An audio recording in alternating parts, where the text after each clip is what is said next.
বিজয়ের ৫৪ বছর পার করেছে বাংলাদেশ। এত বছর পরেও মুক্তিযুদ্ধের ইতিহাস বিভিন্ন সময়ে বিভিন্নভাবে আমাদের সামনে হাজির করা হয়েছে। এখন একটু সুযোগ পেয়ে তারা তো সে ৭১-এর যে বয়ান ছিল সেখানে চলে গেছে। ভারত যে কারণেই স্বাধীনতায় আমাদের পক্ষে আসুক না কেন আমার কাজে লেগেছে। বুদ্ধিজীবীদেরকে কে মেরেছে, বাসা থেকে যখন ডেকে নিয়ে গেছে, ওখানে তার সন্তান ছিল, তার স্ত্রী ছিল, পরিবারের লোকজন ছিল, তারা সবাই দেখেছে। এটার সাথে দ্বিমত করছে কারা? যারা বিজয় দিবসে ম্যারাথন দৌড় করে। হঠাৎ করে বাচ্চার মায়ের হাতটা নিয়ে বাচ্চার মাথার উপর দিয়ে বলে যে আপনি আপনার শিশুর মাথায় হাত রেখে বলেন ভোটটা আমাদের দিবেন। নিরাপত্তার স্বার্থে এক হাতে অস্ত্র থাকবে, আর এক হাতে ভোট চাবে। আমি জীবনে কোনোদিন অস্ত্র চালাই নেই। আমারে আপনি ২ মাস আছে ইলেকশন, আপনি অস্ত্র দিলেন, আমি অস্ত্র চালানো শিখবো না, ভোট চাইতে যাব। এদের বিরুদ্ধে আবার যুদ্ধ ঘোষণা করছে। একটি দল বলছে পাক সেনারা বাংলাদেশের মুক্তিযোদ্ধাদের কাছে নয়, তারা ভারতের সেনাদের কাছে আত্মসমর্পণ করেছিল। তাহলে প্রশ্ন এখন উঠছে যে এই বিজয় আসলে কার? এই রাজাকার আলবদর আল শামস এদের চরিত্র পাল্টাই নাই। বাংলাদেশ এখন ষড়যন্ত্রের কোন পর্যায়ে চলছে? গোয়েন্দা সংস্থা জানে না কার কাছে অস্ত্র আছে, কিন্তু ধরছে না। অনেক সময় তো মনে হয় যে সরকারও বোধহয় তাদেরকে মদত দিচ্ছে। গণফোরামের সভাপতি সিনিয়র অ্যাডভোকেট সুব্রত চৌধুরী এবং আমাদের সঙ্গে আরো উপস্থিত আছেন বিএনপির সাবেক সংসদ সদস্য নীলুফার চৌধুরী মনি। আলোচনা এগিয়ে নিতে স্টুডিওতে উপস্থিত আছেন সাংবাদিক ও কলামিস্ট মাসুদ কামাল, জামায়াত ইসলামী সেক্রেটারি মিয়া গোলাম পরোয়ার। তাহলে এতদিন জাতির সামনে যেটা তুলে ধরা হলো সেটি কি ভুল? মনে হয় জামাত ইসলামী বহুদিন পরে ঘুম থেকে উঠেছে। এখন তো অনেক কিছুই তো আবল তাবল বকা শুরু করেছে। হ্যাঁ, কয়দিন আগে শুনলাম বুদ্ধিজীবী দিবসে বুদ্ধিজীবীদের হত্যা করেছে ভারতীয়রা।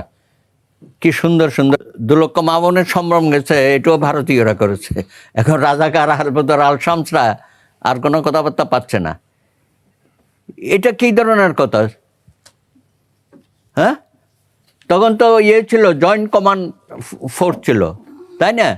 অরোরার জি, তো আমাদের সহায় তো তারা ছিল। তা এখানে তো ছিল আমাদের এই যিনি ছিলেন আমাদের মুক্তিযোদ্ধার চিফ ছিলেন lieutenant colonel Usmani, general Usmani. তারপরে ডেপুটি ছিলেন এয়ার ভাইস মার্শাল খন্দকার। তো এয়ার ভাইস মার্শাল তো ওখানে উপস্থিত ছিল। ওসমানী যে কোনো কারণে হোক আসতে পারে নাই, ওনার সেই হেলিকপ্টার গিয়ে নাকি নেমেছে সিলেটে। যাই হোক, এগুলো তাদের ভার্সান আমরা জানি। জাফরুল্লাহ চৌধুরী এইসব বিষয়ে অনেক তথ্য আমাদেরকে দিয়েছে। তা এখন ওখানে তো আমাদের প্রতিনিধি উপস্থিত ছিল। এখন সই তো করবে যিনি চিফ, আর এদিকে যিনি চিফ ছিলেন তারা। এখানে ব্যত্যয় ঘটেছে কি? অতিকথনের মধ্যে চলে গেছে। আমরা কিছুটা সহনীয় হয়ে গেছিলাম যে আচ্ছা বাবা, ঠিক আছে, অতীতে যারা ভুলভ্রান্তি করেছে বা যারা ডাইরেক্ট আমাদের বিরুদ্ধে কাজ করেছে, গণহত্যায় সহায়তা করেছে, বুদ্ধিজীবী হত্যায় সহায়তা করেছে, মা বোনদের সম্ভ্রমে অনেক সহায়তা করেছে, আমি তো তাদের সম্পর্কে বলছি এরা তো আর যুদ্ধ অপরাধী না। হ্যাঁ, তো এদের পক্ষে আমরা অনেক বয়ান দিয়েছি যে এদেরকে তো আপনি কি নাগরিকত্ব দেবেন না, এদেরকে নাগরিক হিসেবে বের করে দেবেন, স্কুল কলেজ বিশ্ববিদ্যালয়ে পড়াশোনা করতে পারবে না এরা। একটা সময় এরকম ছিল। আমরা কিন্তু এই ছেলে মেয়েদের পক্ষেই বলেছি।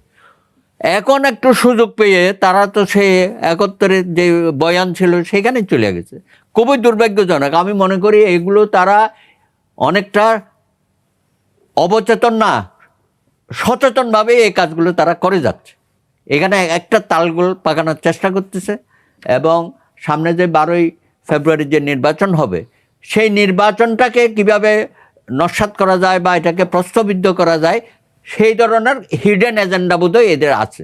তা আমি আশা করব যে আপনারা এগুলো একটু বক্তব্যগুলো একটু বয়ানগুলো থামান। তা না হলে পরিস্থিতি কিন্তু জটিল হবে এবং সারা দেশের মানুষ কিন্তু আবার ঐক্যবদ্ধ হয়ে যাবে। আপনার কাছে একটু জানতে চাই যে এই যে মুক্তিযুদ্ধের এত বছর পরে শহীদদের সংখ্যা নিয়ে যে বিতর্ক বা তৈরি হচ্ছে, এই মুক্তিযুদ্ধের বিভিন্ন বিষয় নিয়ে তো আমরা যুক্তিতর্ক করবো হচ্ছে অন্য দেশের সাথে, আমরা নিজেরা কেন তাহলে সুইসাইডাল, আত্মঘাতী ওনারা এগুলো কেন করছেন আমি তো বুঝতেছি না। ওনারা নিজেরা বলছে যে ওনারা সামনে পাওয়ার পার্টি হবে, ওনারা কিভাবে রাষ্ট্র পরিচালনা সৎ লোকের শাসন করবে, কত তো বক্তব্য বিবৃতি দিচ্ছে। আর ইদানিং দেখি রাজনীতির মধ্যেও তাদের নির্বাচনকে কেন্দ্র করে নির্বাচনটাকে কলুষিত করার নানা রকম চেষ্টা হচ্ছে, উপঢৌকন দেওয়া হচ্ছে, আর্থিক সহায়তা দেওয়া হচ্ছে, হ্যাঁ, তারপরে ছেলে মেয়েদেরকে নানানভাবে সহযোগিতা করতে। এগুলো কি এত টাকা পায় কোথায় তারা? এখানে আমাদের বড় বড় ব্যবসায়ীদের সাথে নাকি তাদের একটা সম্পৃক্ততা আছে। ইসলামী ব্যাংক তো আছে, ইসলামী ব্যাংক গ্রুপ যেটা আছে পুরাটাই তো তাদের কন্ট্রোলে।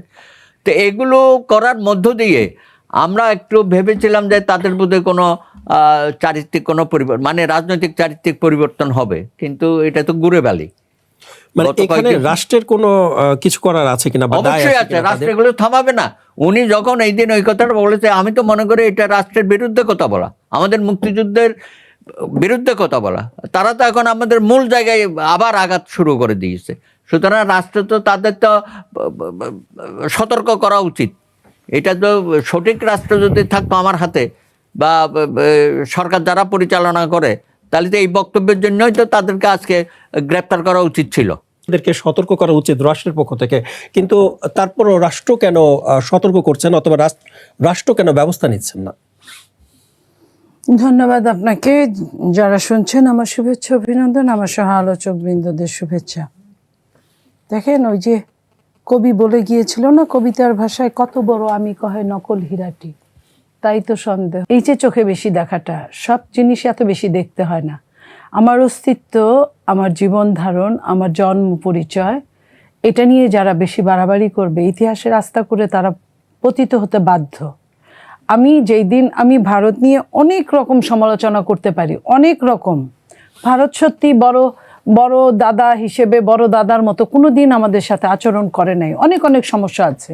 বাট স্বাধীনতা নিয়ে ভারত যে কারণেই স্বাধীনতায় আমাদের পক্ষে আসুক না কেন, আমার কাজে লেগেছে, আমার কাজে লেগেছে। আমি নইলে স্বাধীন হতে পারতাম না, আমি এখনো শোষণের মধ্যেই থাকতাম।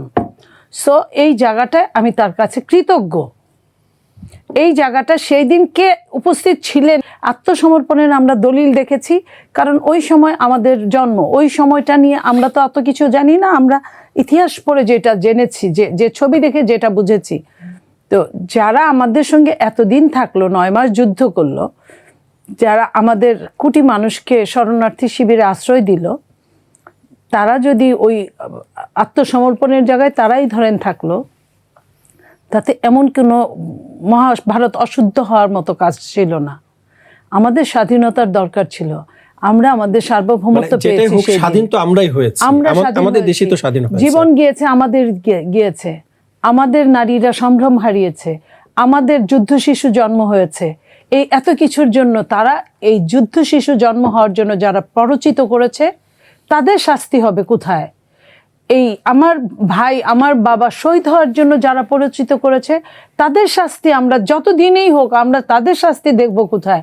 এখন যিনারা যুদ্ধে শহীদ হলেন, যাদের এত বড় ক্ষতি হলো, তারাই যদি এখন মাসুল দেয়, এটা তো তাহলে কি স্বাধীন দেশে আমরা বাস করছি? যে আজকে স্বাধীনতার 54 বছর পরে আমাদেরকে এই প্রশ্নের মুখোমুখি হতে হয়েছে। আপনি দেখেন, আমি সকালে একটা গাড়িতে ছিলাম, ড্রাইভার আমাকে বলছিল, যখন সংসদের উপর দিয়ে যাচ্ছিলাম, বললো যে কালকে আমি এখানে ডিউটিতে আসছিলাম ম্যাডাম, এই জায়গাটায় অনেক জামাতের লোক হয়েছিল। তো আমার কাছে চোখের মধ্যে ভাসছিল যে এই জায়গাটা, এই আপনার সংসদের সামনের জায়গাটা প্রতি বছর কোনো সরকার হিসেবে না, যে সরকারই থাকুক না কেন, সেইখানে বিজয় দিবসে, স্বাধীনতা দিবসে ওইখানে কনসার্ট হতো, ওখানে বিভিন্ন রাতে আয়োজন হতো, মানুষ গিয়ে ওইখানে দাঁড়াতো। নিজের যে সন্তানগুলো যুদ্ধের পরে জন্মগ্রহণ করেছে, এখন তো প্রায় সবাই তাই, তারা গিয়ে ওইখানে নিজেরা নিজেদের মধ্যে যুদ্ধ নিয়ে আলোচনা করতো, তারা ফুর্তি করতে যেত, আনন্দ করতে যেত। সেই জায়গাটাকে এখন কোথায় যে নিয়ে রূপান্তরিত করছে, এটা বড় অন্যায়, ভীষণ বড় অন্যায়। এবং এই অন্যায় যারা মদত দিচ্ছে, সরকার নিশ্চুপ। কেন নিশ্চুপ আমরা জানি না। সরকার তাদের ভাষায় কথা বলে, তাদের মতো করেই চলে সরকার। তাহলে এই সরকারকে আমরা বলেছি যে 1.5 বছরের সরকারকে আমরা কিন্তু কয়েকদিন পরেই বলেছি এই সরকার কাদের ইশারায় চলে, কাদের আঙ্গুলি হেলানো চলে, এবং কেন তারা নির্বাচন চায় না, এই কথাগুলো বলেছি। আপনি যদি সরকারেই থাকেন, বরং আপনার সরকারে থাকার চেয়ে যদি আপনার কথা যদি বেশি কার্যকর হয়, তাইলে আপনি সরকারে যে লাভ কি? আপনার এত কষ্ট করে আপনার ইলেকশন করে এত রকমের ভোটের একটা বাজার, কখনো ভালো যাবে কখনো খারাপ যাবে, এবং আপনার নামে তো একটা সমস্যা আছেই। তো সেইখানে আপনার কেন এটা মানে গিয়ে পরীক্ষার বসতে হবে?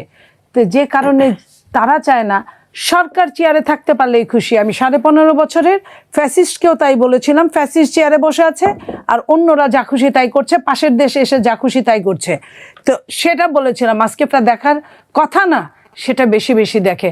আপনি দেখেন যখন আপনার কি নাম ছেলেটার, আমাদের হাদি, ওসমান হাদি, জি, উসমান হাদি যখন আপনার মৃত্যুর সঙ্গে পাঞ্জা লড়ে, তখন তাকে তার মার্ডারারদেরকে অন্যদিকে প্রবাহিত করার জন্য মির্জা আব্বাসের দিকে চোখ দিয়ে তাদেরকে এই দেশ ছাড়া করে মার্ডারারদের। আপনার কি ধারণা বাংলাদেশের গোয়েন্দা সংস্থা এত বোকা যে তারা ধরতে পারে না চাইলে? যদি এতই বোকা হয় তাহলে জুলকারনাইন শাহের এত তথ্য কোথা থেকে পেল? কোনো না কোনো সংস্থা থেকেই তো সে পেয়েছে। সে তো সশরীরে এই দেশে থাকে না, তাহলে সে পাচ্ছে কোথায়, কিভাবে পদধ্বনি পাচ্ছে আসা যাওয়ার আগে ওই রাস্তা দিয়ে কিংবা যাওয়ার পরে, সাথে সাথে সে বলছে, অথচ বাংলাদেশের কোনো সংস্থা টু শব্দ করছে না, কিছুই টের পেল না। এই জায়গাটাই বোঝা যায় যে বাংলাদেশ এখন ষড়যন্ত্রের কোন পর্যায়ে চলছে। মানে দায় তাদের নিতে হবে, এটা অস্বীকার করার নাই, যেহেতু তারা ধরতে পারে নাই। কিন্তু গোয়েন্দারা, আমি বাংলাদেশের গোয়েন্দা সংস্থাকে যতটা বুঝি, আমার কাছে মনে হয় এই গোয়েন্দা সংস্থার 1-2 ব্যাপার ছিল যদি তারা চাইতো ধরতে। মানে এটা কি তারা তাহলে কোনো কৌশল অবলম্বন করলে? তারা কৌশল না, নিশ্চয়ই কারো না কারো, কারণ এই হাদির যে এই গুলিটা, এই যে এই তাকে আক্রমণটা, এটা আমার কাছে ছোটখাটো কোনো ঘটনা মনে হয় না। এটার পিছনে লম্বা বড় গল্প আছে, লম্বা বড় ইতিহাস আছে, লম্বা বড় সামনের দিনের প্রেক্ষাপট আছে। এই 3টাকে আপনি খুঁজে বের করেন, আপনি নিজেই এটার সবকিছু পেয়ে যাবেন। জি, ধন্যবাদ আপনাকে। মাসুদ ভাই, আপনার কাছে একটু আসতে চাই যে বিজয়ের 54 বছর পার করার পরেও কেন আমরা বিকৃতি ইতিহাস প্রতিনিয়ত আমাদের সামনে উপস্থাপন করা হচ্ছে? এটা হলো কি জানেন, আমরা বিকৃত করতে দিয়েছি, যারা বিকৃত করেছে তাদেরকে কিছু বলিনি, তাদেরকে হাততালি দিয়েছি, এই জন্য এটা হতে পেরেছে। এছাড়া তো আর কোনো কারণ নাই। কেউ সঠিক ইতিহাসটা মানতে চায়নি, কেউ সঠিক ইতিহাসটা লিখতে চায়নি, কেউ সঠিক ইতিহাসটা বলতে চায়নি, এই বলে কখন, আর কোনো কারণ নয়। এখন আমাদের নতুন করে শুনতে হচ্ছে কতৃপক্ষ মূর্খের কাছে যে আমাদের নাকি স্বাধীনতা যুদ্ধে 2000 লোক মারা গেছে, এবং ওইটাকে আবার জিন্দাবাদ বলার মতো, ওইটাকে সহমত বলার মতো আরও গণ্ড মূর্খ এই দেশে ছড়াই ছিটে আছে। এবং এটা বলার জন্য তাকে টাকা দেওয়া হয় যে তুমি এগুলি বলো, তুমি একটা বয়ান শুরু করে দিবা, তারপরে এটা নিয়ে আমরা আলাপ করবো। একটা ইউনিভার্সিটির ভিসি বলে, একটা ইউনিভার্সিটির প্রো ভিসি বলে যে বুদ্ধিজীবীদেরকে পাকিস্তানিরা মারে নাই। পাকিস্তানিকে তোর বাপ লাগে নাকি বেটা? ওর বাপ লাগে পাকিস্তানিরা মারে নাই? এগুলি বললে পরে মাথার রক্ত উঠে যায়। জানেন কে মেরেছে বুদ্ধিজীবীদেরকে? কে মেরেছে? বাসা থেকে যখন ডেকে নিয়ে গেছে, ওখানে তার সন্তান ছিল, তার স্ত্রী ছিল, পরিবারের লোকজন ছিল, তারা সবাই দেখেছে, সবাই বলেছে অমুকে নিয়ে গেছে। এখন ওই লোক কি পাকিস্তানি হয়ে গেল? সে ওই লোক ভারতীয় হয়ে গেল? এরা বলতেছে এগুলো, আবার এগুলো হাততালি দিচ্ছে। হাততালি দেওয়ার অনেক লোক আছে। একমাত্র যুক্তি পাইছে কি, ওখানে ওসমানী ছিল না কেন? কোনো খবর রাখে? কালকে দেখলাম বিশাল এক দিছে, লজিক দিছে, মানে লজিকের আর শেষ নাই। যে নরেন্দ্র মোদী কেন বললো এটা তাদের বিজয় হয়েছে? তাদের বিজয় হয় নাই, জানে, ইতিহাস জানে। 3 তারিখ আমি বলি আপনাকে, নরেন্দ্র মোদীর যে বলাটা এবং হচ্ছে মিয়া গোলাম পরোয়ার, মানে একই সাথে বলতেছি, শুনেন, এরা তো মানে ইতিহাসের একটা অংশ দেখে আর একটা ঢাইকা রাখে। না দেখলেও বুঝতাম যে একটা দেখে একটা দেখে না, একটাকে দেখে আর একটা ঢাইকা রাখে, যাতে নাকি অন্য কেউ দেখতে না পারে। 71-এ কি ঘটছিল হিসাবটা বুঝতে হবে আপনাকে। 71-এ আমাদের দেশের লোকজন মুক্তিযুদ্ধ যারা করেছে, অস্ত্র পাইছে কই? অস্ত্র কি পাকিস্তানে দিছে? অস্ত্র পাইছে কই? অস্ত্র ইন্ডিয়ার কাছে পাইছে। ট্রেনিং পাইছে কোথায়? ইন্ডিয়ার কাছ থেকে পাইছে ট্রেনিং। ঠিক আছে, আমাদের মুক্তিযোদ্ধারা মুক্তিযুদ্ধ করতেছিল, এর মধ্যে ইন্ডিয়া ইনভলভ হলো কেন? ডিসেম্বরের 3 তারিখে পাকিস্তান প্রথম ইন্ডিয়ার 11টা না 13টা এয়ার বেজে অ্যাটাক করছিল একবারে। এয়ারবেসগুলো প্রথম পাকিস্তানে অ্যাটাক করছে, অ্যাটাক করার পর ইন্ডিয়া তাদের বিরুদ্ধে যুদ্ধ ঘোষণা করছে, ডিক্লেয়ার্ড ওয়ার।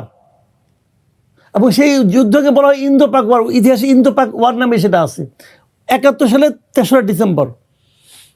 এবং সেই যুদ্ধ ঘোষণার পর ভারতের 24,000 সেনাবাহিনী না আরও বেশি এরকম তারা আমাদের সঙ্গে যুক্ত হয়েছে, এবং তারা ভিতরে ঢুকছে, তাদের সেনাবাহিনী এয়ার স্ট্রাইক করছে, করছে না করছে, তারা যৌথ বাহিনী করছে। যৌথ বাহিনী 2 জন সর্বাধিনায়ক ছিল, 1 জন না কিন্তু 2 জন। জি। এবং সেই 2 জনের একজন হলো আমাদের উসমানী সাহেব। এখন পাকিস্তানি বাহিনী বলতেছে যে তারা একদিন আগেও বলছে তারা পথ করবে না, সারেন্ডার করবে না। যখন তারা সারেন্ডার করতে রাজি হলো, ওই সময় হাতের কাছে ওই 2 জনের 1 জন ছিল, তার কাছে সারেন্ডার করছে। প্রবলেমটা কি হয়েছে? আমরা কি মুক্ত হই নাই? 17 আগস্টে আমাদের, 16 আগস্টে আমাদের লোকজন এই দেশে মুক্তভাবে আমাদের পতাকা নিয়ে স্লোগান দেয় নাই, মিছিল করে নাই, মুক্ত আমরা কি বিজয় লাভ করি নাই? 16 কার কাছে গিয়ে সিগনেচার করলো? কার কাছে গিয়ে সিগনেচার? এতে কি আমাদের বিজয় আটকা ছিল? বিজয় আটকা ছিল ভাই। কিন্তু সিগনেচার ওই সময় যে ছিল পাশে সে করছে। আমাদের মিত্র বাহিনী 2 জন অধিনায়ক ছিল, কিন্তু একজন ওদের, একজন আমাদের, একজন যেহেতু মিত্র বাহিনী, এবং তাদের হেল্প তো মানিছি, এটা তো অস্বীকার করার কিছু নেই, ইতিহাসকে তো মানতে হবে। এখন যেহেতু উসমানী সাহেব ছিল না, অতএব আমাদের বিজয় হয় না, ওদের বিজয় হয়েছে। শুনেন, আমি আপনাকে একটা ঘটনা বলি, তাহলে বুঝবেন। আমাদের বিজয় না ওদের বিজয়। ওরা কি মনে করে, আমরা কি মনে করি? ওদের তো 1100 লোক মারা গেছে ওদের সৈন্যদের মধ্যে। ভারতের 1100 আর্মি মারা গেছে এই যুদ্ধে, ওই কয়দিনের যুদ্ধে, ওই 1 সপ্তাহের যুদ্ধে। তো ওরা এই যুদ্ধে জিতছে, তো এটা তারা বলবে না? মানে পাকিস্তানের সঙ্গে ভারত যে কটা যুদ্ধে জিতছে, তার মধ্যে এটা হলো সবচেয়ে বড় যুদ্ধ। এবং এইখান থেকে এই যে প্রায় আমাদের কয়েক হাজার যে পাকিস্তানি আর্মি, এরা পরে ওই আত্মসমর্পণের পর তারা সব উঠাই গেছে, এদের বন্দুকে নিয়ে গেছে ইন্ডিয়াতে, নিয়ে যায় না ইন্ডিয়াতে। ইন্ডিয়াতে তারা কয়েক মাস ছিল, বন্দি অবস্থায় ছিল। তো এই যুদ্ধ কি ওদের বিজয় না? ওদেরও বিজয়, আমাদেরও বিজয়। আমাদের বিজয়ের মাধ্যমে আমরা একটা স্বাধীন দেশ পেয়েছি, ওদের বিজয়ের মাধ্যমে ওরা পাকিস্তানের আঘাতকে জবাব দিতে পেরেছে। জি, ধন্যবাদ আপনাকে। এটা ও বললে আমাদের বিজয় ছিনতাই হয়ে গেল। এরা এইগুলি বললে একটা ক্যামাফ্লেজ তৈরি করে তারা বোঝানোর চেষ্টা করে যে আসলে 71 যুদ্ধটাই ভুল ছিল। আর এটা বলতে চায়, আর এটা বলার জন্য এদিক দিয়ে একটু বলে, ওদিক দিয়ে একটু বলে, সেদিক দিয়ে একটু বলে, এখন বলতে এখন মানে আস্তে আস্তে সারে, বুঝছেন, একটাকে সারে আমাদেরকে সহায় নেওয়ার চেষ্টা করে। প্রথমে বলতেছে যে পাকিস্তানিরা বুদ্ধিজীবীদের হত্যা করে নাই, পাকিস্তানিরা নাকি তখন দৌড়ের উপর ছিল, যখন বুঝি ও জানলো কেমন করে, ওই ভিসি কেমন জানলো, দৌড়ে বসছিল, তাহলে এই লোকগুলি নিয়ে গেল কে? তো এখন ওইটা বলে, তারপরে এটা বলে যারা আরেকজন বলে যে বিজয় দিবসকে যদি কেউ 16 আগস্ট 16 ডিসেম্বরকে যদি কেউ বিজয় দিবস বলে, তাহলে নাকি তার বউয়ের স্যান্ডেল দিয়ে পিটাবে, আবার স্যান্ডেলও দেখায়। আরেক উন্মাদ বসে আছে আমেরিকা, এগুলি করে। তো আমি আবার দেখলাম আজকে সকালে যে সাভার স্মৃতিসৌধে মানুষের ছড়াছড়ি, মানে এত মানুষ আনন্দ করতেছে। এখন এই যে সবাইকে যদি স্যান্ডেল দিয়ে পিটাতে চায়, তাহলে তোর তো যা ইনকাম সব তো স্যান্ডেল কিনতে যাবো। ফাজিলের ফাজিল। যে ধন্যবাদ। আমি আপনার কাছে আরো একবার আসবো। সুব্রত দা, আপনার কাছে একটু আসতে চাই যে বিগত সময়ে একটি দলকে বা এক ব্যক্তিকে মুক্তিযুদ্ধের ইতিহাসের মাধ্যমে বড় করে দেখানো হয়েছিল, সম্প্রতি আবার কোনো দল সেই ইতিহাসকে ভিন্নভাবে উপস্থাপনের চেষ্টা করছে। বিজয়ের মাসে আপনি কিভাবে এই বিষয়গুলো মূল্যায়ন করবেন? না, আমাদের তো মূল্যায়ন আছেই। বাংলাদেশের তখনকার 7.5 কোটি আর এখন 18 কোটি। এটার সাথে দ্বিমত করছে কারা? যারা বিজয় দিবসে ম্যারাথন দৌড় করে, তারা তো বিজয় উৎসব করছে না, তারা ম্যারাথন রেসে আছে। ওই সময়ে যেমন ম্যারাথন দৌড়ে ছিল 16 ডিসেম্বরের পরে, এখনও সেই ম্যারাথন দৌড় থামে না। এখনও তো ভবিষ্যতে তাদের কর্মকাণ্ডে আবার তো ম্যারাথনেই যেতে হবে তাদেরকে। তার মধ্যে একটা ট্রেনিং হয়ে গেল গতকালকে, এবং সেখানে আমির সাহেবও গেছেন দেখলাম। তো বিষয়টা হচ্ছে আপনি যেটা বললেন, এখানে কোনো ব্যক্তি বিশেষকে বড় করার তো কিছু নাই। বঙ্গবন্ধু তার জায়গায় আছে। পাকিস্তানের 24 বছর লড়াই সংগ্রামে তাদের কি ভূমিকা ছিল, এটা ইতিহাসে ইতিমধ্যে লিপিবদ্ধ হয়েছে, সামনে আরও লিপিবদ্ধ হবে। মুক্তিযুদ্ধের সময় সাবেক প্রেসিডেন্ট জিয়া রহমানের যে মুক্তিযুদ্ধের ঘোষণাটা, হ্যাঁ, সেটাও ইতিহাসে লিপিবদ্ধ হয়ে আছে। এখানে কাউকে তো খাটো করার কিছু নেই, যার যার ভূমিকা সেটা স্বর্ণাক্ষরে লেখা থাকবে। এখন বঙ্গবন্ধুকে বড় করতে গিয়ে জিয়া রহমানকে ছোট করা, বা জিয়া রহমানকে বড় করতে গিয়ে বঙ্গবন্ধুকে ছোট করা, এই খেলায় আর কতদিন আমরা থাকবো? আমাদের কথা হচ্ছে যার যা অবদান তার স্বীকৃতি অবশ্যই ইতিহাসে দেবে, জনগণ দেবে, এবং আমরা দিচ্ছি এখন। কিন্তু এখানে অন্য শক্তি ওই বয়ানটা নিয়ে আসছে যে বঙ্গবন্ধুকে খুব বড় করে ফেলে। আর বড় করার তো কিছু না, তার যে ভূমিকা ছিল সেটা বলা হচ্ছে, এখানে বড় করার কি আছে? হ্যাঁ, আপনি বলতে পারেন যে শেখ হাসিনা রিজিমে এসে সেটাকে অতিরিক্ত করেছে।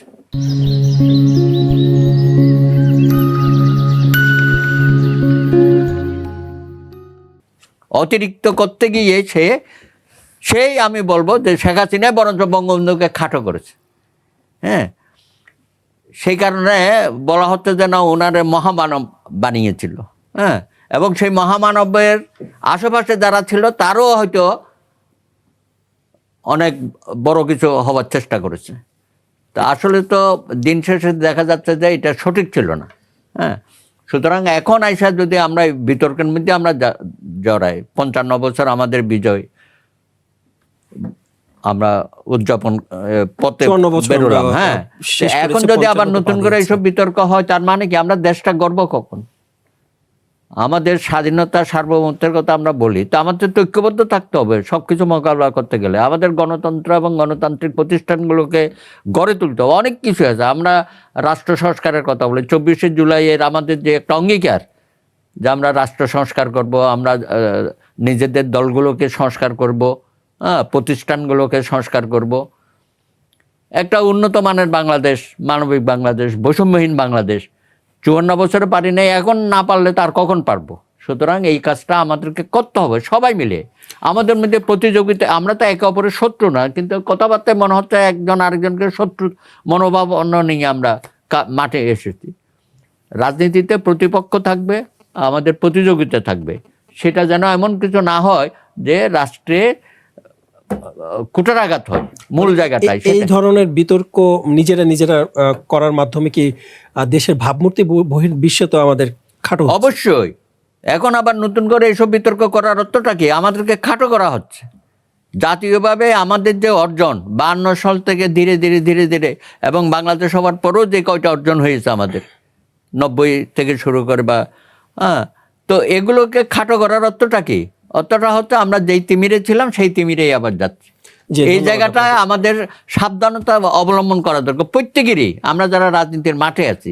কিন্তু দুর্ভাগ্য হচ্ছে আমাদের কিছু রাজনৈতিক শক্তি তারা একটা তালগোল পাকানোর চেষ্টা। আমি বলেছি যে শুধু বাইরে অবস্থান করে যারা ষড়যন্ত্র করছে বাংলাদেশকে নিয়ে, বা বাংলাদেশের একটা রাজনৈতিক প্রক্রিয়া গণতন্ত্র উত্তরণের পথকে পদে পদে বাধা সৃষ্টি করার অবস্থানে আছে, আমাদের কারো কাজকর্ম তো ওগুলো একই সূত্রে গাঁথা হয়ে যাচ্ছে, তাই না? এখন এখানে নানা রকমের ঘটনা ঘটবে, বিদেশের মাটিতে বসে উস্কানি দিচ্ছে, আবার এখানে লোকালি দেশীয়ভাবে আমাদের কোনো শক্তি, আমি বলবো অপশক্তি, তারাও আমাদেরকে বাধাগ্রস্ত করার চেষ্টা করছে। ধন্যবাদ আপনাকে। মনে আপা, একটু আসতে চাই যে স্বাধীনতা 54 বছর তো আমরা পার করে ফেললাম, আমরা মুক্তিযুদ্ধের ইতিহাস নিয়ে রাজনৈতিক দলগুলোর রাজনীতি দেখলাম। রাজনীতির বাইরে আসলে দেশের মানুষ এবং দেশের কতটুকু উন্নয়ন হয়েছে? দেখেন, যে দেশে সারাক্ষণ অতীত নিয়ে পড়ে থাকে, আপনার গুণীজনরা কি বলছে, হে অতীত তুমি গোপনে গোপনে কাজ করে যাও ভুবনে ভুবনে। অতীতকে দরকার আছে কাজ করার জন্য, অতীতের ভুল থেকে শিক্ষা নেওয়ার জন্য। বাট অতীত নিয়েই যদি আমি পড়ে থাকি, অতীতকে এস্টাবলিশ করার জন্য কখনো বিকৃতর আশ্রয় নেই, কখনো আপনার সত্যিকারের আশ্রয় নেই। যারা ইতিহাস বিকৃত করে তারা হচ্ছে পতিত লোক, পতিত সম্প্রদায়। এদের চেয়ে নিকৃষ্ট মানের লোক আর পৃথিবীর কোথাও থাকে না। আমার সন্তানরা সুন্দর একটা ইতিহাস পড়ে মানুষ হবে, এটা কে না চায়? অথচ আমি আমার সন্তানদেরকে মিথ্যার উপর দাঁড় করাবো, এটা হতে পারে না। আজকে যারা এই কাজগুলো করছে, ধর্মকে টেনে এনে, এবং ওই জায়গা থেকেই তারা যে জায়গায় ছিল সেই তিমিরে থেকেই তারা মুখ দিয়ে বলছে ক্ষমা চাওয়ার কথা। আপনার কোরআনের ভাষাগুলো একদম মিলে যাওয়ার মতো, যে সেই মুনাফেকদের যে চরিত্রটা কোরআনে বলা আছে ঠিক ওরকম আমরা অত পড়ি না অনেকের মতো, যারা ধর্মকে নিয়ে রাজনীতি করে তাদের মতো পড়ি না, তাদের শুধু যেটুকু দরকার ওইটুকু তারা নেয়। তো আজকে যে জায়গাটায় তারা দাঁড়িয়ে আছে, আমি বলবো যে এখান থেকে এমন কারো আসা উচিত যে এগুলো সব কিছু বন্ধ করে দেওয়া, সব কিছু, এই জিনিসগুলোর কোনো দরকারই নাই। আমার যে নির্বাচন আমার অস্তিত্বকে টান দিবে, আমি তো সেই নির্বাচন চাই না। যে নির্বাচনে আপনার মনে করেন যে আপনার মৌলবাদ পাশের দেশে আছে, খুব কি ভালো কিছু হচ্ছে? খুব ভালো কিছু হচ্ছে না। তো এই মৌলবাদদের নিয়ে যদি বাংলাদেশের সমস্ত কিছুই চেঞ্জ করে ফেলে, বাংলাদেশের মানুষের যদি অস্তিত্ব নিয়ে টান দিয়ে ফেলে, কোথায় আপনার 30 লক্ষ ওটাও ঠিক না, কোথায় 2000, সেটা দুষ্টামির একটা চরম সীমা আছে।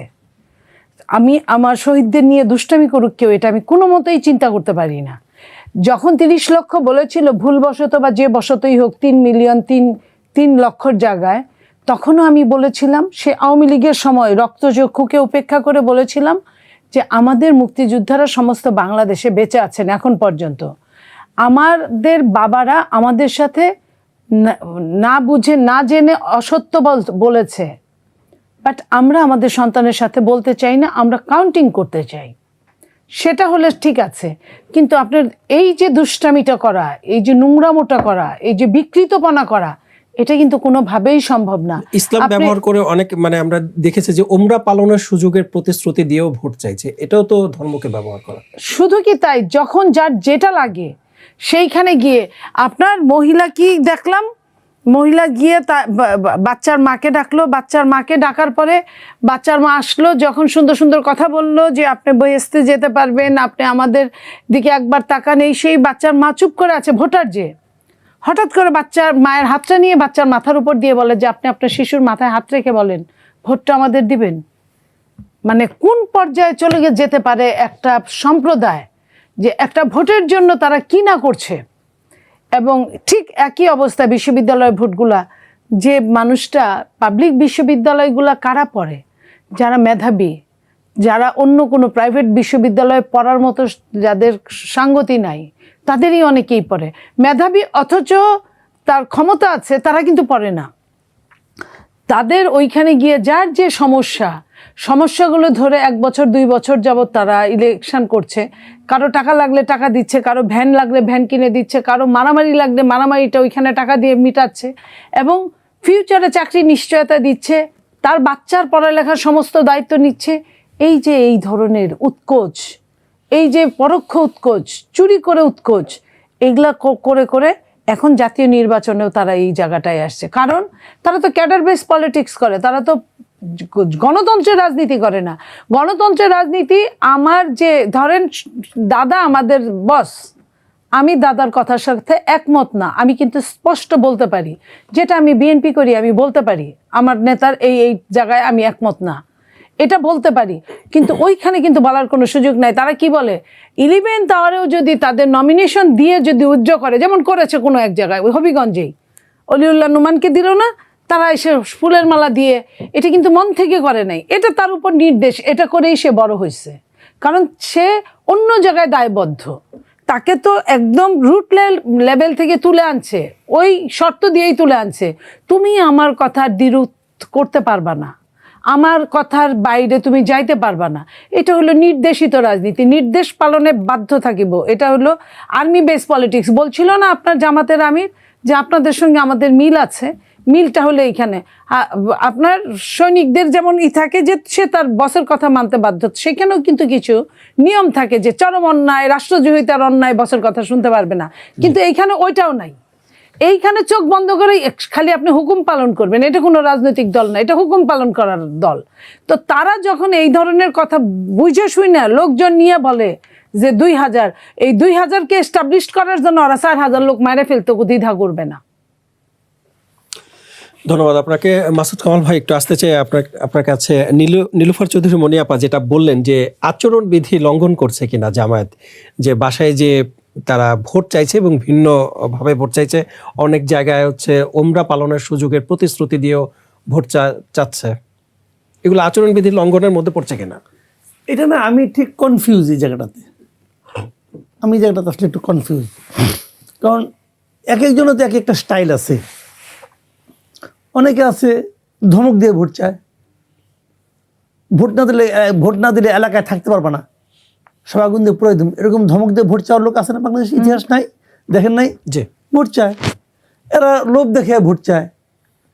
এখন এটা চায়, এখন আবার শুনতেছি যে প্রার্থীদেরকে নাকি সবাইকে নিরাপত্তার সাথে অস্ত্র দেওয়া হবে। সবাই যদি অস্ত্র নিয়ে যায় তখন তার নিরাপত্তার স্বার্থে এক হাতে অস্ত্র থাকবে আর এক হাতে ভোট চাবে। এটা কী অবস্থা হবে আমি বুঝতে পারছি না। ডাইন হাতে অস্ত্র, তার নিরাপত্তা, বাম হাতে ভোট চাবে। এখন ভোটার দেখবে কি অস্ত্র হাতে আসছে ভোট চাইতে। সালাটা যদি ঝিলঝিলা থাকে যে এই পাশ থেকে সব দেখা যাচ্ছে তুমি কারে ভোট দিচ্ছ, তাহলে কি হবে ভাই? কাজে ভোট চাওয়ার যার যার টেকনিক, আমরা টেকনিকটা নিয়ে আলোচনা করতে পারি। আমরা এটা নিয়ে আলোচনা করতে করতে মানুষকে বুঝাতে পারি যে এই যে করতেছে এটা কিন্তু একদিনের দৃশ্য। আপনারা কিন্তু প্রতি বছর ওমরা পাঠাবে না, ওমরা পাঠাবে একজনকে, পাঠিয়ে বাকি সবাইকে ভোট টোট নিয়ে পরে আর আপনি পাবেন। এটা যদি আপনি বুঝাইতে পারেন আপনি পাল্টা, এটা তো একটা স্ট্র্যাটেজি, যার যার স্ট্র্যাটেজি। এখন নির্বাচন কমিশন কিছু কিছু মানে নিয়মকানুন করে দিচ্ছে, ওটাকে আমি বলি বজ্র 21 টাকারও আর কি, যে 10 টাকার বেশি খরচ করতে পারবে না ভোটার পিছু।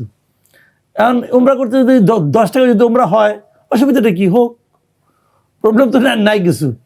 এখন এইগুলো হচ্ছে বাংলাদেশে, যেখানে অশিক্ষার পরিমাণটা বেশি সেখানে এগুলো হতেই থাকবে। এখন আপনি অন্যদেরকে শিক্ষিত করেন, বই পদ্ধতিতে শিক্ষিত করা দরকার নেই, জ্ঞান দিয়ে শিক্ষিত করেন, বোঝান যে এইটা আসলে ভোট পাওয়ার কোনো ক্রাইটেরিয়া হতে পারে না। আর আপনি শিখাইতে পারবেন না, খেলে হাহুতাশ করবেন, এটা আবার ঠিক না। শিখান আপনি, কিন্তু ও তো করবে, আপনি আজকে না করবেন লুকে লুকে করবে।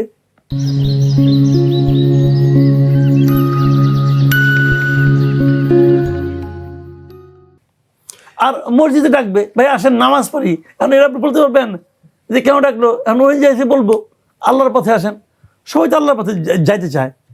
কাজে এইগুলো যার যার মানে চাকরি, যে মনিয়াপা যেটা বললেন যে চাকরির নিশ্চয়তা দিয়েও ভোট চাওয়া হচ্ছে, চাকরির নিশ্চয়তা দিয়ে যদি ভোট চাওয়া হয় তাহলে তো বেকারত্ব কমে যাবার, এটাও তো একটা ইতিবাচক দিক হতে পারে। এটা ভালো বলছেন। হ্যাঁ, প্রতিযোগিতার বালাই নাই, যে যোগ্য তার চাকরি পাওয়ার কোনো রকম এসুরেন্স নাই। শুনেন, যে যোগ্য পরীক্ষার কোনো চিন্তাই নাই। আচ্ছা আপা, যোগ্যতা ভাবে কি সবকিছু হয়? এই যে এত বড় আন্দোলন করে একটা সরকার বসাইছেন, এই সরকারের উপদেষ্টা তো সবচেয়ে গুরুত্বপূর্ণ ব্যক্তি, যোগ্যতার বিচার হয়েছে? যোগ্যতার বিচার হয়েছে বলেন আপনি? আমি অত বুঝি না, আমরা কথা বলি, আমরা যদি আমাদের টিআরপি যদি শোনেন, আমাদের টিআরপি যদি না বাড়ে টেলিভিশন আমাদের ডাকবে বলেন? তাহলে এখানে যোগ্যতা আছে না? এখানে যোগ্যতা আছে, তাহলে পাগল হোক নিজের। এই যে আপনাকে ডাকে, এটা তো 2000 টাকা 3000 টাকার কাম, আর যে উপদেষ্টা হয় এটা তো 2000-3000 কোটি টাকার কাম। আপনাকে বুঝতে হবে বড় কাজগুলো এইভাবে হয়। আমার পাশের বাড়ির লোক, যেমন একজন উপদেষ্টা আছে, ওনার জীবনে একমাত্র সাফল্য হলো আমার বিবেচনায়, ওনার বাড়ি চিটাগাঙে, উনি হলো গিয়ে ডক্টর ইউনূসকে নিয়ে একটা সমিতি করছিল। ডক্টর ইউনূসের নাম নিয়ে একটা সমিতি করছে, একটা সোসাইটির মতো করছে, ডক্টর ইউনূসের সমিতি, নামটা এই মুহূর্তে মনে নাই। ওই সমিতি উনি ছিল উদ্যোক্তা এবং প্রধান, এই যোগ্যতা উনি হয়েছেন, উপদেষ্টা হয়েছেন। আরেকজন ইউনূসের ওয়াইফের ডাক্তার ছিলেন, পার্সোনাল ডক্টর, ওই যোগ্যতা উপদেষ্টা হয়েছেন।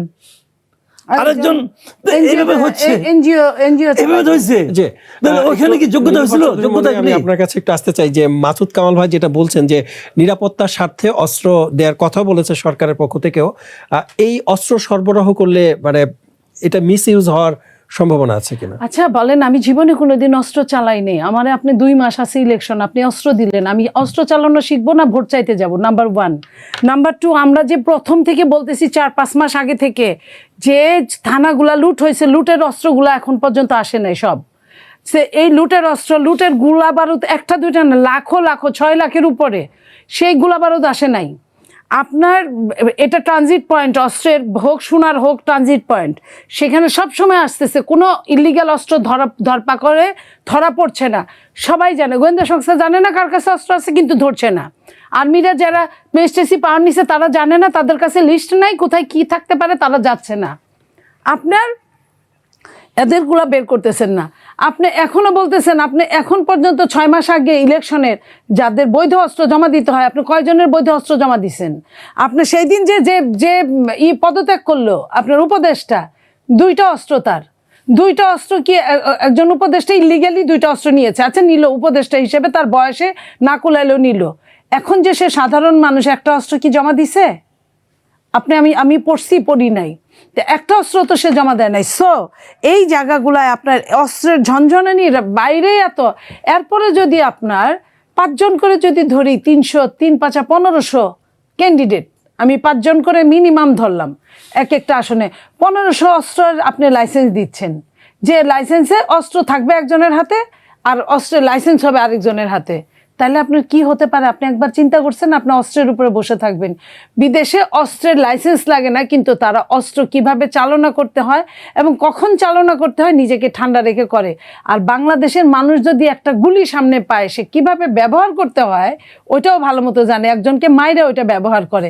তাহলে আপনি বলেন যে এত অস্ত্রের ঝনঝনানির মধ্যে আপনার এই চিফ অ্যাডভাইজার সহ অ্যাডভাইজারিং কমিটি বোর্ড, তারা কি আদৌ নির্বাচন চায়, না আদৌ অস্ত্রের ঝনঝনানির উপর বাংলাদেশ ঝরঝর করে ভেঙে পড়ুক সেটা চায় বলেই কি বলেছে যে ঐতিহাসিকভাবে নির্বাচন হবে? এটারে কি ঐতিহাসিক নির্বাচন বলে? এই লুঠো অস্ত্র আসলে কাদের হাতে আছে এটা তো সরকার নিশ্চয়ই জানেন, যে কারা এটা লুট করেছে। সরকারের নখদর্পণে আমি বলবো, আমরা এতদিন আমরা দেখেছি যে স্বরাষ্ট্র উপদেষ্টাকে অস্ত্র উদ্ধারের বিষয়ে প্রশ্ন করা হলে তিনি পেঁয়াজের দামের কথা বলছেন। শোনেন, এই তো সেই উপদেষ্টা। আপনার জামাত যদি এই 1.5 বছরে একটা ভালো কাজ করে, শিবির তার একটা কাজ করছে, শিবিরের ডাকসুর ভিপি স্বরাষ্ট্র উপদেষ্টারে সামনে দাঁড় করায় রেখে বলছে স্বরাষ্ট্র উপদেষ্টার পদত্যাগ চাই। স্বরাষ্ট্র উপদেষ্টা ওটা শুনে সে বলছে উনি যে কথা বলছে যৌক্তিক, উনি যে যৌক্তিক বলার পরে উনি পদত্যাগ করলো না। তার মানে কতটা এখানে লোভী মানুষ হিসেবে প্রমাণিত হলো। উনি বলছে নিজের মুখে যে ওনার কথা যৌক্তিক, তাহলে উনি পদত্যাগ করলো না কেন যদি যৌক্তিক হয়ে থাকে? তাহলে আপনার এই স্বরাষ্ট্র উপদেষ্টা রাত 3টায় আপনাদের ডাকে, সাংবাদিকদের ডেকে বলে যে দেশের অবস্থা ভালো আছে। দেশের অবস্থা যদি ভালোই থাকে তাহলে আপনি রাত 3টায় রাখলেন কেন? 3টা তো সারা বিশ্বের মানুষ ঘুমায় যায়, যার যার দেশে রাতে 3টা বাজে। কোনো যুদ্ধ ছাড়া, কোনো বিশেষ টাইফুন কি বলে এইসব ছাড়া, হারিকেন জারি ছাড়া রাত 3টায় তো কোনো স্বরাষ্ট্রমন্ত্রী কাউকে ডাকতে পারে না। অন্ততপক্ষে সাংবাদিকদের তো নাই, প্রশ্নই আসে না। সাংবাদিক মানেই ওইখানে আগুন, স্বরাষ্ট্র মানেই ওইখানে আগুন। তাহলে এই যে রাত 3টায় ডাকে বললো যে আগের চেয়ে দেশের অবস্থা ভালো, তাহলে এটা কোন ধরনের উপদেষ্টা? এবং এই উপদেষ্টা তারপরেও বহাল তবিয়তে আছে, কিসের জন্য আছে? নিশ্চয়ই তাকে দিয়ে ডিপ স্টেট বলতে যাহা বুঝায় তাদের উপকার হচ্ছে। জি, ধন্যবাদ আপনাকে। সুব্রতদা, একটু আসতে চাই আপনার কাছে, একটু মুক্তিযুদ্ধের বিষয় নিয়ে আপনাকে প্রশ্ন করতে চাই যে গোলাম আজম নিজামীদের যখন সূর্য সন্তান বলে আখ্যায়িত করা হয়, তাহলে এদেশের মুক্তিযোদ্ধা যারা আছেন, যারা অস্ত্র হাতে জীবন বাজি রেখে যুদ্ধ করেছেন, তাদের অবস্থানটা কোথায়? না, এই ধরনের অর্বাচীনের মতো কথা বলে পুরো জাতিকে অপমানিত করা হচ্ছে। আমি তো বলবো যে এটা খুব সচেতনভাবে এই সমস্ত শব্দ এখন ব্যবহার করা হচ্ছে। মুক্তিযুদ্ধকে অপমানিত করা হলো, মুক্তিযোদ্ধাদের অপমানিত করা হলো, এবং 7.5 কোটি মানুষ তখনকার যারা ছিল তারা সকলেই রাজাকার, আলবদর, আলশাম ছাড়া সকলেই তো মুক্তিযুদ্ধের পক্ষে কাজ করেছে। তো সেই জায়গায় এখন এই ধরনের বিশেষণে বিষয়ায়িত করার অর্থই হচ্ছে এদের বিরুদ্ধে আবার যুদ্ধ ঘোষণা করতে হবে। এই রাজাকার, আলবদর, আলশাম এদের চরিত্র পাল্টাই নাই। অতীতেও যা ছিল আমরা মনে করেছিলাম নতুন প্রজন্ম এগুলোর মধ্যে ঢুকবে না, এখন নতুন প্রজন্মকে এইসবের মধ্যে ঢুকানোর জন্য এই ধরনের বক্তব্য দেওয়া শুরু করেছে, এবং বিভিন্ন এলাকাতেও তারা এই সমস্ত বক্তব্য দিয়ে জনগণের মধ্যে বিভ্রান্তি সৃষ্টি করছে। এখন মুক্তিযোদ্ধারা হচ্ছে সর্বকালের সর্বশ্রেষ্ঠ সন্তান বাংলাদেশ প্রেক্ষাপটে। সেই জায়গায় যদি যারা মুক্তিযুদ্ধে বিরোধী এবং প্রত্যক্ষভাবে পাকিস্তানের সহযোগিতা করেছে, হত্যাকাণ্ডের নির্লক্ষার সাথে সম্পৃক্ত ছিল, এমনও তো দেখলাম যে বুদ্ধিজীবীদের হত্যাকাণ্ডে কাদেরকে হত্যা করা হোক এবং কাকে লিস্ট থেকে বাদ দেওয়া হোক, এটাও গোলাম আজম বা গংরা নাকি ঠিক করে দিয়েছে। এইসব কথা বেরোবে আরও খুব, আমাদের জন্য তো আরও দুঃসংবাদ না, আমি তো বলবো সুসংবাদ। আপনাদের ওই সময়কার ভূমিকা এবং পরবর্তী সময়ে আপনাদের যে কর্মকাণ্ড আপনারা করেছেন এবং বিভিন্ন রাজনৈতিক দলের ছত্রছায়ায় সুযোগ সুবিধা নিয়ে আবার তাদের এখন যেটা হচ্ছে আর কি না, জামাতার আমি তো অতীতের ভুল স্বীকার করে নিঃশর্ত না উনি তো মাপ চায় নাই, উনি বলতে কয়বার মাপ চাইতে হবে। হ্যাঁ, উনি তো দেশে চায় না, ওই বাইরে গিয়ে প্রশ্নের জবাবে অনেক কথা বলে। শুধু মাপ চাইলেই তো মাপ হবে না, আপনি একটা জঘন্যতম অপরাধ করেছেন। আর এখন শেখ হাসিনা এসে যদি বলেন না হ্যাঁ আমাকে মাফ করে দেন, এটাকে জাতি মাফ করবে? সুতরাং এই তাদের যে ভূমিকা সেটা মাপ চাইলেও আমি মনে করি জনগণ এটা মাপ করার মতো অবস্থা নাই। আপনি তো ইতিহাসকে পাল্টে দিতে পারবেন না। সুতরাং জামাত এখন জনগণের সম্পৃক্ততায় রাজনীতি করতে চায়, সামনে নির্বাচন আছে। এখন নির্বাচনের মাঠকে ঘোলাটে করার জন্য তাদের যে প্রচেষ্টা, সেই প্রচেষ্টা আমার মনে হয় প্রতিহত করতে হবে। এখন সরকার কতটুকু করবে আমি জানি না, অনেক সময় তো মনে হয় যে সরকারও বোধহয় তাদেরকে মদত দিচ্ছে। আমি এটা সত্য না হোক, আমি সেটাই চাইবো, কিন্তু সরকারের মদতে এই ধরনের নোংরা রাজনীতি যদি আবার শুরু করে, ঘোলাটে করার যে অপচেষ্টা সেটা প্রতিহত করতে হবে। আপনি মানে কিভাবে নিশ্চিত হলেন যে জামাত এটা করছে? জামাতকে সামনে রেখে তো পেছন থেকে অন্য কোনো না জামাত যা করে বুঝে শুনেই করে। জামাতের আমিরের মুখ দিয়ে যখন বেরোয় বা তাদের যে সাধারণ সম্পাদক আছে পারওয়ার সাহেব, ওনার মুখ থেকে যখন বেরোয়, এখানে তো আর আমাদের অন্য কিছু বলার নেপথ্যে কারা আছে এটা বলার দরকার পড়ে না। জামাত ডাইরেক্ট এগুলোর মধ্যে করছে এবং শুনেছি তারা আগামী নির্বাচনে জেতার জন্য যে কোনো ধরনের পদক্ষেপ নাকি তারা নেবে। এবং তারা এখনই তো বলতেছে দরকার হলে তারা ভোট কেন্দ্র দখল করবে। হ্যাঁ, এবং এমনি তো টাকা পয়সা ছড়াছড়ি করতেছে, এগুলো দেখতেছি। হ্যাঁ, যতদিন আরো কাছেই আসবে আরো তাদের চরিত্রটা উন্মোচন হবে। সুতরাং নির্বাচন কেন্দ্রিক বক্তব্য দেওয়া আর বাংলাদেশের মুক্তিযুদ্ধ এবং ইতিহাসকে বিকৃত করা দুইটা তো এক জিনিস না। আপনি এখন ইতিহাসকে সম্পূর্ণরূপে মুছে দিয়ে নতুন ইতিহাস সৃষ্টি করার জন্য যে অপপ্রয়োগ চালাচ্ছেন, এইটা দেশের জনগণ প্রতিহত করবে। শুধু সরকারের উপর নির্ভর করে এটা হবে না। ধন্যবাদ আপনাকে। আমি মাসুদ কামাল আপনার কাছে একটু আসতে চাই। জীবন নাশের সংখ্যা থেকে একজন প্রার্থী নির্বাচন থেকে সরে দাঁড়িয়েছেন, মানে শেষ পর্যন্ত এই নিরাপত্তা দিতে পারবে তো সরকার নির্বাচনের জন্য? এখানে কিন্তু দুটো জিনিস।